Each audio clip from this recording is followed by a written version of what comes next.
ముగిసిన రెండో రోజు 200 దాటిన భారత ఆధిక్యం. సెంచరీకి చేరువైన జైస్వాల్. బోర్డర్ గవాస్కర్ ట్రోఫీ తొలి మ్యాచ్ లో ఆస్ట్రేలియాపై భారత్ 218 పరుగుల ఆధిక్యం సాధించింది. శనివారం రెండో రోజు ఆట ముగిసే సమయానికి భారత జట్టు వికెట్ నష్టపోకుండా 172 పరుగులు చేసింది. యశస్వి జైస్వాల్ 90 పరుగులతో నాట్అవుట్ గా, కేఎల్ రాహుల్ 62 పరుగులతో నాట్అవుట్ గా వెనుతిరిగారు. బోర్డర్ గవాస్కర్ ట్రోఫీ తొలి మ్యాచ్ లో ఆస్ట్రేలియాపై భారత్ 218 పరుగుల ఆధిక్యం సాధించింది. శనివారం రెండో రోజు ఆట ముగిసే సమయానికి భారత జట్టు వికెట్ నష్టపోకుండా 172 పరుగులు చేసింది. యశస్వి జైస్వాల్ 90 పరుగులతో నాట్అవుట్ గా, కేఎల్ రాహుల్ 62 పరుగులతో నాట్అవుట్ గా వెనుదిరిగారు. వీరిద్దరూ 346 బంతుల్లో 172 పరుగుల ఓపెనింగ్ భాగస్వామ్యం నెలకొల్పారు. అంతకుముందు ఆస్ట్రేలియా శనివారం ఉదయం 67/7 స్కోరుతో రెండో రోజు ఆట ప్రారంభించింది. ఆ జట్టు 37 పరుగుల వద్ద చివరి 3 వికెట్ల కోల్పోయింది.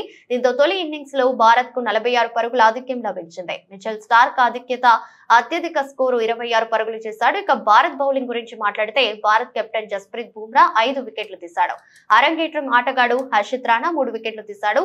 మహమ్మద్ సిరాజ్ 2 వికెట్లు తీశారు. మ్యాచ్ లో తొలి రోజైన శుక్రవారం భారత్ జట్టు 150 పరుగులకు ఆల్అౌట్ అయింది. టాస్ గెలిచిన టీమిండియా బ్యాటింగ్ ఎంచుకుంది.